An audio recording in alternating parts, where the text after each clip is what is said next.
పశ్చిమాసియాలో ఉద్రిక్తతలు రోజు రోజుకి పెరుగుతున్నాయి. సౌదీ అరేబియా, దుబాయ్ మధ్య యుద్ధ మేఘాలు కమ్ముకుంటున్నాయి. యెమన్లో వేర్పాటు వాదంపై చెలరేగిన వివాదం మరొకసారి పెరిగి పెద్దదవుతోంది. యెమన్, దుబాయ్పై సౌదీ భీకర దాడులకు పాల్పడుతోంది. ముకల్లా రేవుపై దాడుల తర్వాత అతిపెద్ద దాడి మరొకసారి జరిగింది. శుక్రవారం హద్రమౌత్పై సౌదీ బలగాలు విరుచుకుపడ్డాయి. సౌదీకి మద్దతుగా రంగంలోకి నేషనల్ షీల్డ్ ఫోర్సెస్ కూడా దిగాయి. యెమన్లో అంతర్యుద్ధంతో మరొకసారి సంక్షోభం దిశగా ఆ ప్రాంతాలు వెళ్తున్నట్లుగా కనిపిస్తోంది. వరుస దాడులకు సౌదీ పాల్పడడం పట్ల ఇప్పుడు గల్ఫ్ దేశాలు ఆందోళన వ్యక్తం చేస్తున్నాయి. యెమన్లో పరిస్థితులు రోజు రోజుకి దిగజారుతున్నాయి. ఇప్పటికే హౌతీలతో అంతర్గతంగా నానా గందరగోళం జరుగుతుంటే ఇప్పుడు సౌదీ దాడులతో మరొకసారి తీవ్ర అంతర్యుద్ధ పరిస్థితులు, అంటే గల్ఫ్ దేశాల మధ్య పరిస్థితులు మరింత దిగజారిపోయే అవకాశాలు ఉన్నాయని చెప్తున్నారు. అసలు వీటన్నిటికీ ప్రధాన కారణం ఏంటి అంటే డిసెంబర్ 30న జరిగినటువంటి పెద్ద దాడి, ముకల్లా పోర్ట్ నగరం మీద సౌదీ దాడి చేయడంతో ఈ విషయం ఒక్కసారిగా ప్రపంచవ్యాప్తంగా చర్చకు వచ్చింది.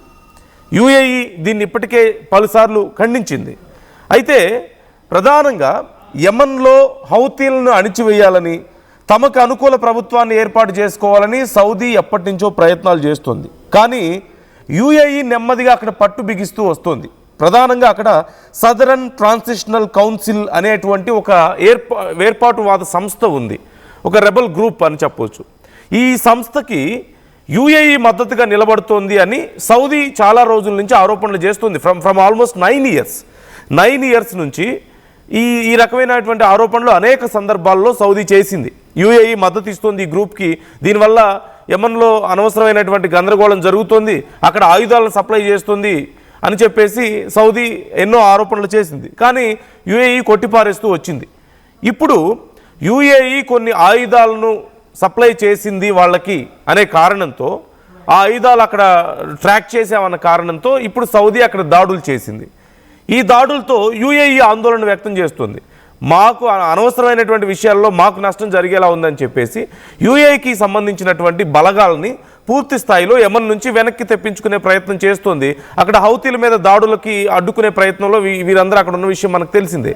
ఇప్పుడు ఆ బలగాలని పూర్తి స్థాయిలో ఉపసంహరించుకోవాలన్న ఆలోచనలో మనకి యుఏఈ కనిపిస్తోంది. సో ఇప్పుడు పూర్తిగా నిజంగానే ఉపసంహరించుకుంటారా అనే ప్రశ్న. ఉపసంహరించుకుంటే సౌదీ మరొకసారి తన పట్టు బిగించే ప్రయత్నం చేస్తుంది. మరోవైపు సదరన్ ట్రాన్సిషన్ కౌన్సిల్ అనేటువంటి ఈ వేర్పాటువాద సంస్థ యుఏఈ మద్దతుతోనే ఉంది అని మరికొన్ని ఆరోపణలు కూడా ఉన్నాయి. అంటే వీళ్ళ మద్దతుతోనే అక్కడ పెద్ద ఎత్తున వాళ్ళు ఆ దక్షిణ భాగాన్ని అంతా కూడా స్వతంత్రంగా ప్రకటించాలని, దక్షిణ భాగాన్ని యెమన్ నుంచి సపరేట్ చేయాలన్న ఆలోచనలో ఉన్నారని, ఇది సౌదీ ప్లాన్ అని, ఇది యుఏఈ ప్లాన్ అని పెద్ద ఎత్తున ఎన్నో ఆరోపణలు జరుగుతున్నాయి. అది సౌదీకి నచ్చడం లేదు. యుఏఈ ఇలా తమ బలగాలను పంపించి వాళ్ళకి అక్కడ ఉన్నటువంటి వేర్పాటువాదులకి మద్దతు ఇవ్వడం, వాళ్ళకి ఆయుధాలు ఇవ్వడం అనేది సౌదీకి నచ్చని పని. సౌదీ అక్కడ పట్టు బిగించాలని ఎప్పటి నుంచో ప్రయత్నిస్తుంది. దానివల్ల ఇప్పుడు ఇక వీళ్ళు చాలా అగ్రెసివ్గా అటాక్స్ చేయడం మొదలుపెట్టినటువంటి పరిస్థితి. సదరన్ ట్రాన్సిషన్ కౌన్సిల్ వేర్పాటువాదులు ఇప్పుడు సౌదీ వచ్చి అక్కడ దాడులు చేయడం, ఇంకో పక్క ఇప్పటికే యుఏఈ సైనికులు అక్కడ ఉండడం, మొత్తం మీద ఒక రణరంగాన్ని తలపిస్తున్నటువంటి పరిస్థితి అక్కడ కనిపిస్తోంది. గల్ఫ్ దేశాలన్నీ ఇప్పుడు గందరగోళంలో ఉన్నాయి, ఏం చేయాలని ఆలోచిస్తున్నటువంటి పరిస్థితి. మరోవైపు భారతదేశం కూడా ఈ విషయంలో కొంత ఆందోళన వ్యక్తం చేస్తుంది. ఎందుకంటే గల్ఫ్ దేశాల్లో భారతీయులు చాలా ఎక్కువ మంది సెటిల్ అయి ఉన్నారు. స్కిల్డ్ అన్న అన్స్కిల్డ్ లేబర్ చాలా పెద్ద ఎత్తున అక్కడ ఉన్నారు, కొన్ని లక్షల మంది. మరి వాళ్ళందరి పరిస్థితి గురించి భారతదేశం ఇప్పుడు ఆందోళన వ్యక్తం చేస్తుంది. వాళ్ళందరి అక్కడ ఉన్నటువంటి వాళ్ళ రక్షణ గురించి ఇప్పుడు ఆందోళన వ్యక్తం చేయాల్సినటువంటి పరిస్థితి కనిపిస్తోంది. సో ఈ పరిస్థితి ఎప్పటిలోపు అదుపులోకి వస్తుందనేది ఎవరూ తెలియడం లేదు. మరోవైపు ఇరువైపులా మంచి సంబంధాలు కలిగి ఉంది భారత్, అటు యుఏఈతోనూ ఇటు సౌదీతోనూ. ఈ నేపథ్యంలో ఎవరికి ఏమీ చెప్పలేని పరిస్థితి, అలాగని ఎక్కడ ఇన్వాల్వ్ అవ్వలేని పరిస్థితి కనిపిస్తుంది. భారత పౌరుల గురించి ఆందోళన వ్యక్తం చేయడం తప్ప, వాళ్ళని జాగ్రత్తగా చూసుకోవాలని చెప్పేసి ప్రయత్నాలు చేయడం తప్ప ఎవరికి మద్దతు ఇవ్వడం కానీ ఎవరిని వ్యతిరేకించడం కానీ చేయలేని పరిస్థితుల్లో భారత్ ఉంది. కేవలం భారత పౌరుల యొక్క సంక్షేమం మాత్రమే, అక్కడ క్షేమం మాత్రమే కాదు, ముఖ్యంగా ఆయిల్ ఇంపోర్ట్స్ మీద కూడా చాలా తీవ్రమైనటువంటి ప్రభావం చూపించే అవకాశాలు కనిపిస్తున్నాయి.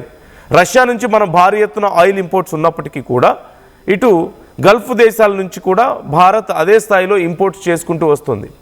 ఇప్పుడు అక్కడ ఉన్నటువంటి ఉద్రిక్త పరిస్థితుల కారణంగా ఆయిల్ ఇంపోర్ట్స్ మీద ఎఫెక్ట్ చూపించే అవకాశం ఉంది, ఇంపోర్ట్స్ తగ్గే అవకాశం ఉంది, at the same time prices భారీగా పెరిగే అవకాశం ఉంది అని చర్చలు జరుగుతున్న నేపథ్యంలో మరొకసారి రష్యాతో ఇప్పటికే భారత్ ఈ కాన్ఫ్లిక్ట్స్ తగ్గే వరకు ఏదైనా అత్యవసర పరిస్థితి వస్తే రష్యా నుంచి సపోర్ట్ తీసుకునే విధంగా చర్చలు జరుపుతున్నట్లుగా తెలుస్తుంది.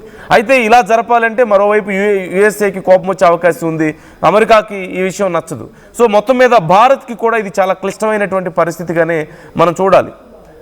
సో ఇప్పుడు భారత్ ఏం చేయబోతుంది, ఈ విషయంలో ఎలా ఈ విషయాన్ని డీల్ చేయబోతోంది మన విదేశాంగ శాఖ అనేది చాలా కీలకమైనటువంటి అంశం. సో ఈ విషయంలో మీ అభిప్రాయాలు ఎలా ఉన్నాయి?